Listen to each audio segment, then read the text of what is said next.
Tuanze na mgogoro wa Mashariki ya Kati. Israel na Iran zimeendelea kushambuliana kwa zaidi ya wiki mbili tangu Tel Aviv na Washington zilipoanzisha mashambulizi yake dhidi ya jamhuri hiyo ya Kiislamu Februari 28. Viongozi wa juu wa Iran wameendelea kuuawa, ikiwa ni pamoja na afisa mwandamizi wa usalama wa Iran Ali Larijani na Jenerali Gholam Reza Soleimani aliyeiongoza kikosi cha kujitolea cha Basij kilichopo ndani ya jeshi la walinzi wa mapinduzi ya Kiislamu IRGC. Iran inajiandaa na mazishi ya maafisa hao huku ikiapa kulipiza kisasi. Lilian Mtono na mengi zaidi.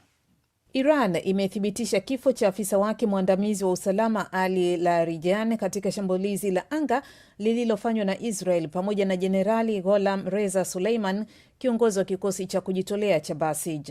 Larijani alikuwa akichukuliwa kama mmoja ya watu wenye ushawishi mkubwa sana nchini Iran tangu kiongozi mkuu Ayatollah Ali Khamenei alipouawa katika siku ya kwanza ya vita kati ya Marekani na Israel dhidi ya Iran. Sehemu ya taarifa ya kifo cha Larijani ilisomwa na mtangazaji wa habari ambaye hakujitambulisha. Dr. Ali Larijani. Roho za mashahidi watakatifu zilikumbatia roho safi ya mtumishi mwadilifu wa Mungu shahidi Dr. Ali Larijani, na baada ya maisha ya mapambano kwa ajili ya maendeleo ya Iran na mapinduzi ya Kiislamu, hatimaye alitimiza ndoto yake ya muda mrefu na amejiunga na kiongozi wa mashahidi na jihadi dhidi ya Marekani na Israel, Ayatollah Sayyid Ali Khamenei, mwalimu wake aliyeuawa kishahidi Ayatollah Motahari na wenzake waliouawa kishahidi Sayyid Hassan Nasrallah na Haj Qasim Suleimani.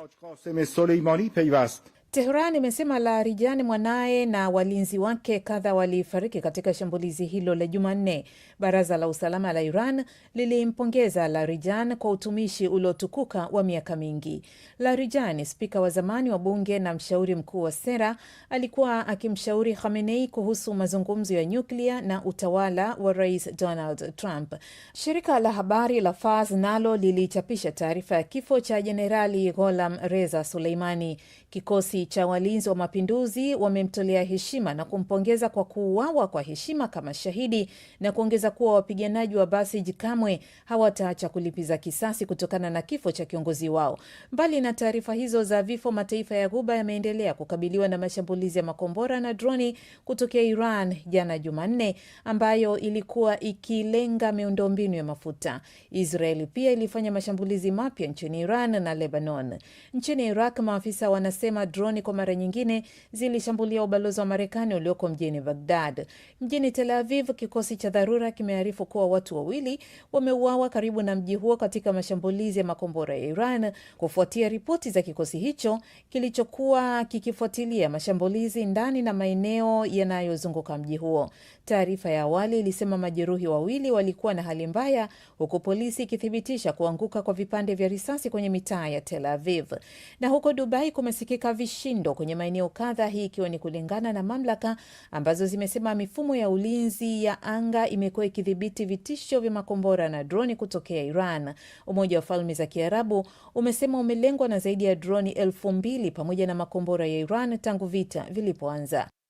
Ripoti yake Lilian Mtono. Rais Volodymyr Zelensky wa Ukraine amewatolea wito washirika wake wa magharibi kutoisahau nchi yake inayopambana na uvamizi wa Urusi, wakati huu macho yote ya ulimwengu yakielekezwa Ghuba ya Uajemi na Mashariki ya Kati kufuatia vita vilivyoanzishwa na uchokozi wa Marekani na Israel dhidi ya Iran, ambavyo athari zake zimesambaa kote kwenye eneo hilo tete duniani.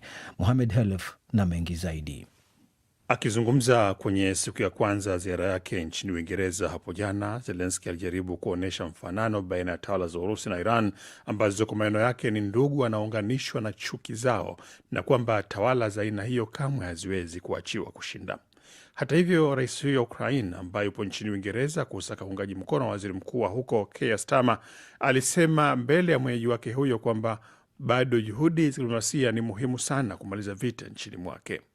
Also not to forget about our, Pia bila kusahau kuhusiana na juhudi zetu za kidiplomasia na mazungumzo, na pale tulipo na Wamarekani na Warusi tunapaswa kujadili mada hii tete, na bila shaka kuhusu Mashariki ya Kati.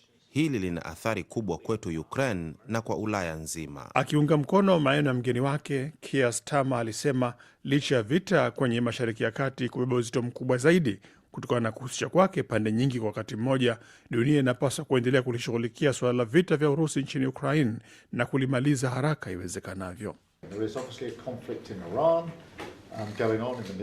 Hapana shaka kuna mgogoro wa Iran unaoendelea kwenye eneo la Mashariki ya Kati, lakini hatuwezi kupoteza umakini wetu kwa kile kinachoendelea nchini Ukraine na haja ya kuunga mkono huko. Na pili, ni muhimu sana kuwa wawazi kwamba Putin hawezi kuwa mfaidikaji wa mgogoro wa Iran, ama iwe ni kwenye bei za mafuta ama kuondoshwa kwa vikwazo. Mkutano huu wa London unafanyika siku chache baada ya Marekani kuondosha kwa muda vikwazo vyake dhidi ya mauzo ya mafuta ya Urusi ili kupunguza shinikizo kwenye usambazaji wa bidhaa hiyo ulimwenguni kutokana na vita vinavyoendelea sasa kwenye Mashariki ya Kati vilivyoanzishwa na uchokozi wake na Israel dhidi ya Iran kwa wiki ya 3 sasa. Zelensky na baadhi ya viongozi wa Ulaya walikosoa hatua hiyo ya Marekani kulegeza vikwazo dhidi ya Urusi, wakisema inaipa Urusi fursa na fedha zaidi za kuendeleza mashambulizi yake dhidi ya Ukraine. Zelensky alikutana pia na Mfalme Charles wa 3 kwenye kasri la Buckingham kabla ya kukutana na baadhi ya wajumbe wa mabaraza mawili ya bunge la Uingereza ambao aliwaambia mataifa mengine yanaweza kujifunza teknolojia ya drone na akili bandia kwa ajili ya ulinzi kutoka nchi yake. DW tunavuma kwa kishindo. Ni saa 7 na dakika 13 Afrika Mashariki. Tuelekee huko nchini Uganda. Hatua ya mahakama ya katiba nchini Uganda ya kutupilia mbali sheria iliyorekebishwa mwaka 2022 kuhusiana na matumizi mabaya ya kompyuta imewaondolea watu wengi mashaka ya kusambaza taarifa mitandaoni. Tangu kupitishwa kwa sheria hiyo, watu kadhaa, miongoni mwao wanahabari, wamefunguliwa mashtaka na wengine wamehukumiwa kwa madai ya kukiuka sheria hiyo. Lubega Emmanuel ametuandalia ripoti ifuatayo.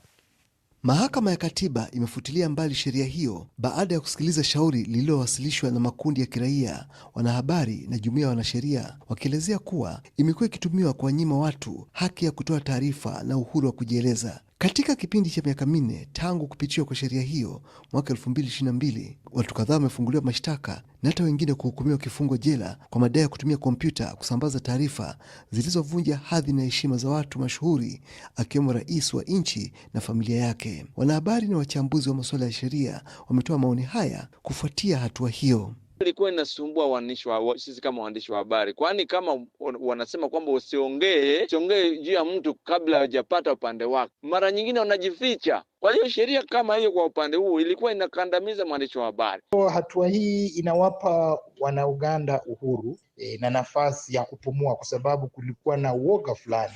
Kile ambacho watu wanahoji ni kama wale ambao walifungwa au wanaoendelea kuzuiliwa rumande kuhusiana na kuihalifu sheria hiyo wataachiwa au kuondolewa mashtaka. Wanasheria wanasema watu hao wana haki ya kuachiwa na kudai fidia, lakini kiuhalisia ni jambo ambalo huenda halitawezekana katika mazingira ya sasa, hasa ikikumbukwa kuwa sheria hiyo ilipopitishwa bungeni ilikuwa zaidi ina mtazamo wa kisiasa kuliko haki za binadamu. Ni kweli kwamba katika enzi ambapo mtu yeyote anaweza kusambaza taarifa kwenye mitandao ya kijamii, pana haja ya kuwajibikia taarifa hizo, lakini pia kuzingatia madhara yake kwa jamii. Mwanahabari John Kibego anaongezea hivi: kuna watu ambao wameitumia vibaya kwa nia mbaya.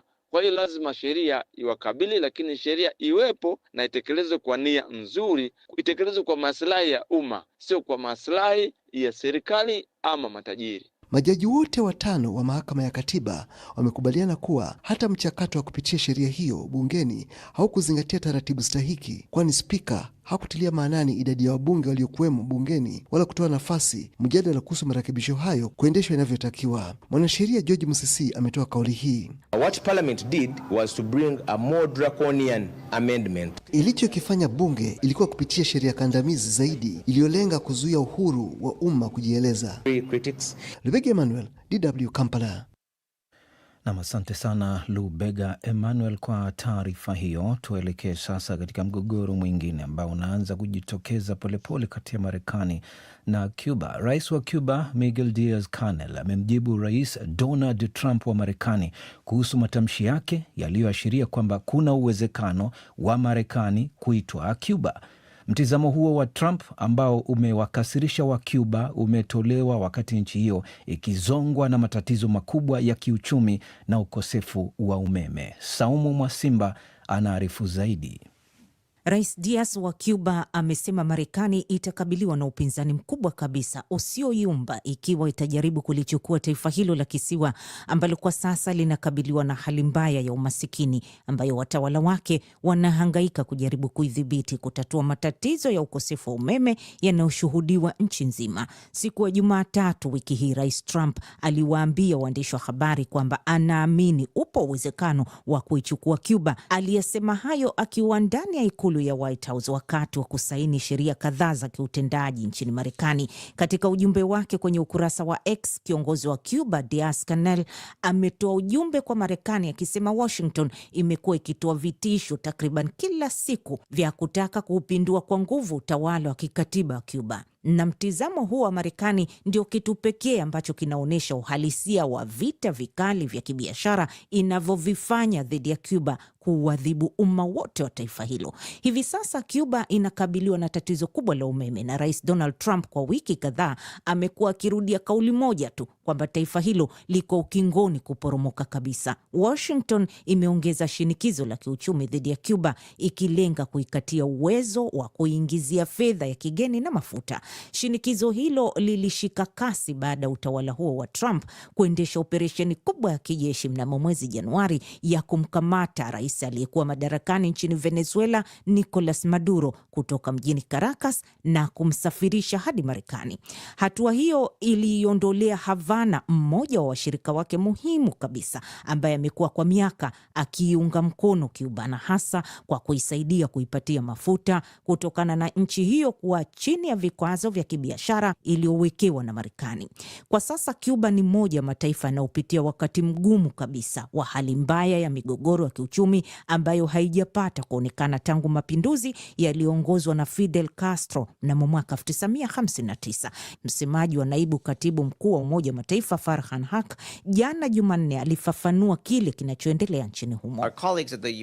Wenzetu katika ofisi ya kuratibu shughuli za kiutu wametuambia kwamba wanazidi kuwa na wasiwasi kuona ukosefu wa mafuta unazidi kuwafanya watu washindwe kuzifikia huduma muhimu kote nchini.